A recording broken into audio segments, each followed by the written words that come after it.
In this video, we're going to discuss completing the square.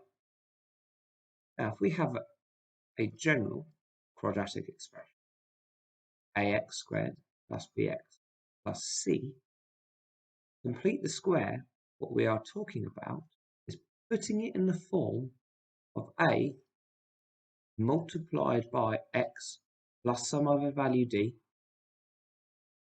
all of that being squared, plus some other value e. It gets the name completing the square because we're putting it in the form where we have x plus other some value squared. It's particularly useful when we're talking about turning points of graphs. In this video, we're just going to discuss how it's done. So, let's have a look at an example. X squared plus 8x plus 1. Now, in this example, we have no coefficient, no value in front of our x squared. So we can immediately look at the coefficient of the x term, and this is 8. What we do is we take a bracket, we take that x and we add half of this coefficient. Half of 8 is 4. And then we square that bracket. Now, if we go to the side of the page and just do some quick working, x plus 4 squared, if we expand that double bracket, x times x is x squared, x times 4, 4x, 4 times x, 4x, 4 times 4, 15. What we see is that when we simplify it, this gives us x squared plus 8x. This bit of our expression above.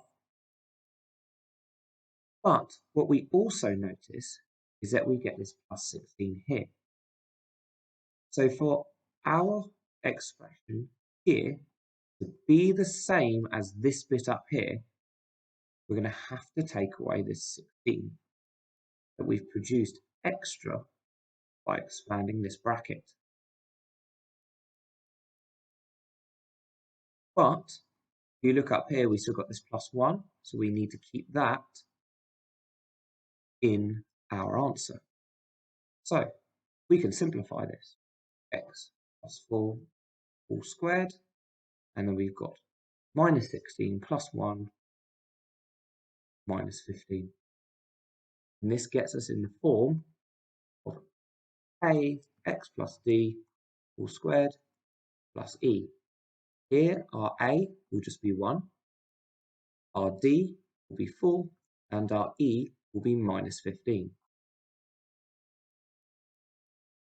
Now, let us look at another example where we actually have a coefficient in front of the x squared. We're going to have 2x squared plus 12x minus 3. So, because we've got this coefficient out in front of the x squared, we're just going to factor out a 2 from our x terms here. X squared plus 6x, and we've still got this minus 3 on the end. Now, we are going to complete the square on this bit here. We've got our 2, and I'm just going to switch to some big brackets here to make it very, very clear what I'm doing. So inside our smaller brackets, we've got x squared plus 6x. We're going to complete the square on that, so we're going to have x plus half of this value here, so x plus 3, and we're squaring all of that. But if we remember from when we expanded our bracket squared on the last example, we're going to get an extra term. If I write this out again, x plus 3 all squared, well, that's the same as x plus 3 multiplied by x plus 3, x times x, x squared, x times 3, 3x, 3 times x, 3x, and 3 times 3 is 9. So we're going to get the x squared plus 6x, which is what we need for this bit here. But we're also going to get this plus 9. So we need to take this away. Now we've got to be careful because this 2 is multiplying by all of this. So this minus 9 has to go inside this big bracket here. Now, if we expand this now, we expand this big bracket we've got here with the 2 out the front, we're going to get 2x plus 3 all squared.